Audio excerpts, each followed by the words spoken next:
strip clubs can be a brutal place to work, and the Giga Factory, in a lot of ways, can be a brutal place to work as well. From USA Today, it's the City Podcast, Season 2, Reno. When we're talking about what is the promise of New Reno and what is life going to be like for people living there, it's not a panacea.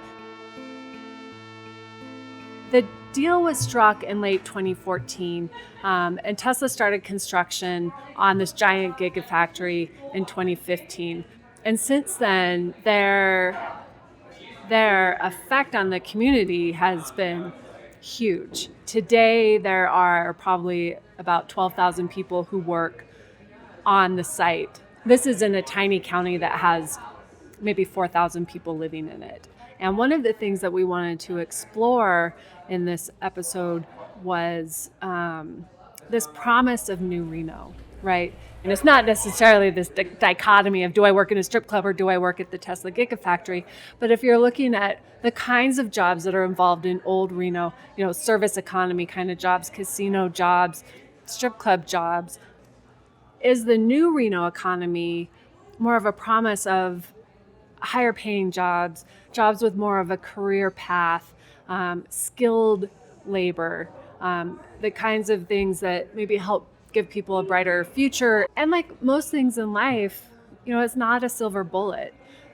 Tesla helped set me up with one young woman who is kind of that example of what the promise of New Reno is supposed to be, a young woman from Las Vegas who didn't have a lot of job prospects or opportunity ahead of her, and she got into this job training program and is very happy and has, wants to go into engineering as a result.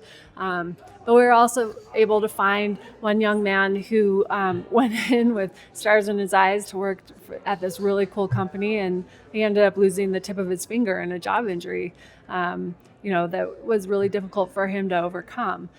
This is basically a small city out there, right? If there's 12,000 people working out there, you can imagine the kinds of 911 calls that they're receiving. 911, what's the address of your emergency?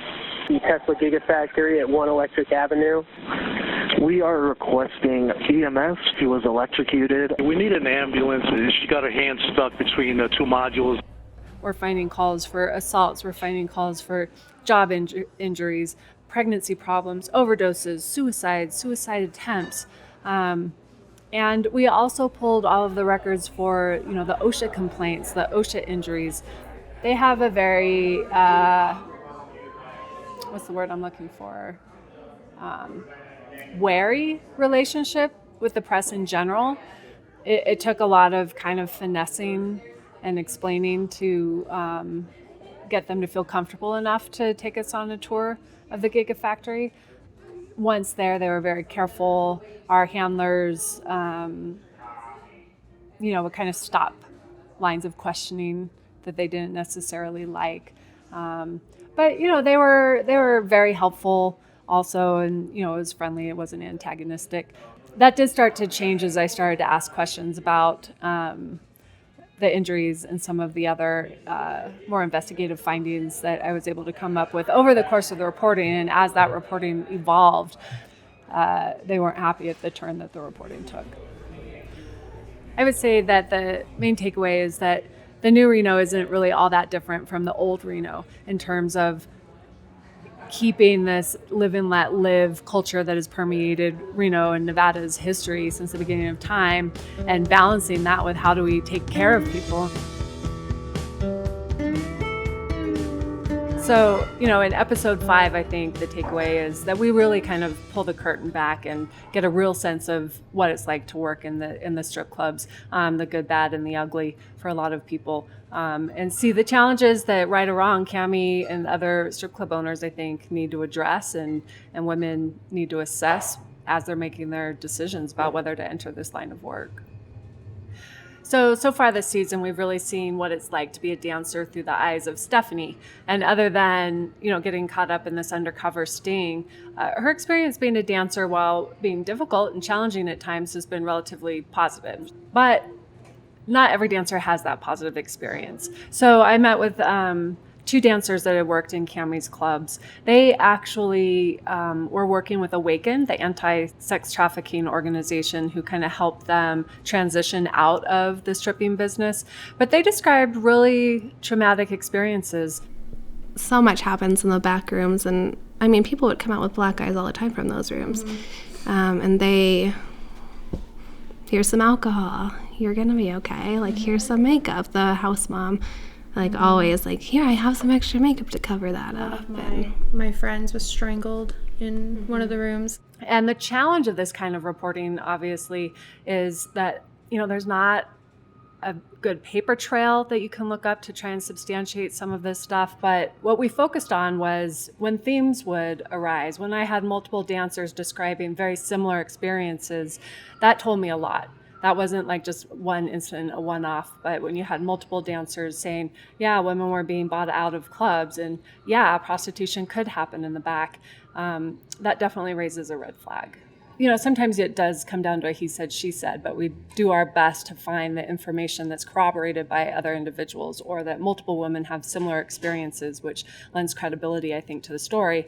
And in either case, we have the responsibility to go and ask the person, in this case, Cammy Kashmiri, the person who should be accountable to this, one, to respond to allegations, two, to give the opportunity to refute any information that we may have heard incorrectly or gotten wrong, and to basically stand up for himself or provide whatever kind of explanation he wants to. And when we interviewed Cammy Kashmiri, he denied flat out that any of this kind of stuff happened. Somewhat to my surprise, he tried to attack the credibility of the women who are telling their stories. If that's the case, can't prevent anybody from calling the police, can we? Can you go down to the police department and show me where these girls file these reports against the club? Everybody loves to get a story now, Anjeanette. Like all my friends said, you're the victim now, so you're getting all these stories because everybody wants to be in the news. It's hard as the kind of outside observer to parse through this stuff, which I think, all the more reason to keep having these conversations. I think a lot of times these women work in an industry that, one, people are too embarrassed to talk about or ashamed, or they think it should be happening behind closed doors and people shouldn't be exposed to that kind of stuff. And that level of secrecy can really be a breeding ground for dangerous activity.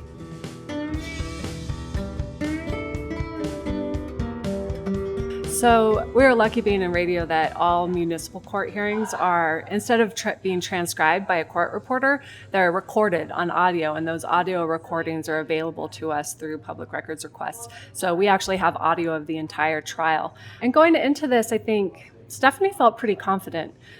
She feels very strongly that she did nothing wrong, that she didn't break the law. She felt very strongly that tape that we heard in the episodes of the Undercover Wire would exonerate her, because you hear her clearly saying no multiple times to the officer's advances. About looking down there. Maybe.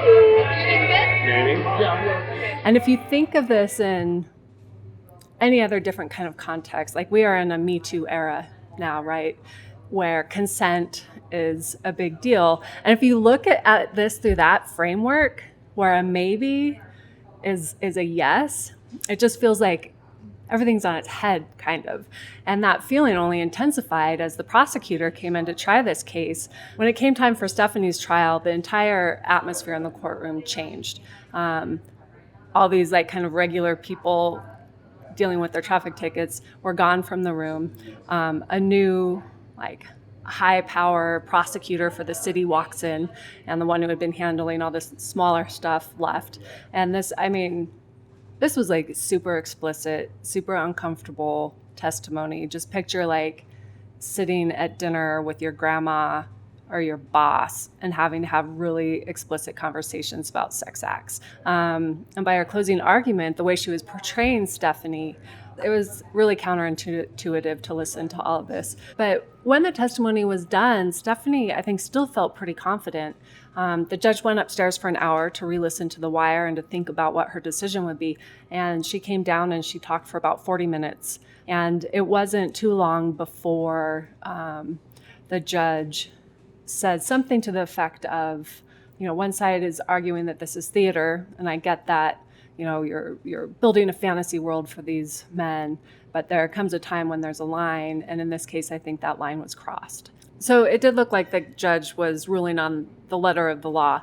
In fact, she gave a long speech about how she didn't blame Stephanie for this. She blamed the clubs for this, for creating the conditions, for setting the guidelines of how she does her work in such a way that it makes her actually violate the law. And she issued just an $8 fine. She said the smallest fine that she could give Stephanie because she really believed it was more the club's fault. But that fine was like poor consolation for Stephanie.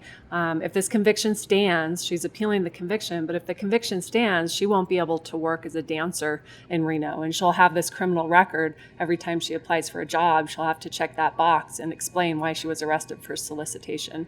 And that left an impression on me that people like Stephanie, people like Velma and John, and in a lot of ways are the collateral damage of the fight that's being undertaken in this city. Listen and subscribe to the City Podcast for free on Apple Podcasts, Spotify, or wherever you listen. Hey, thanks for watching. If you like this video, check out these other videos from USA Today to stay up to date with all the latest news.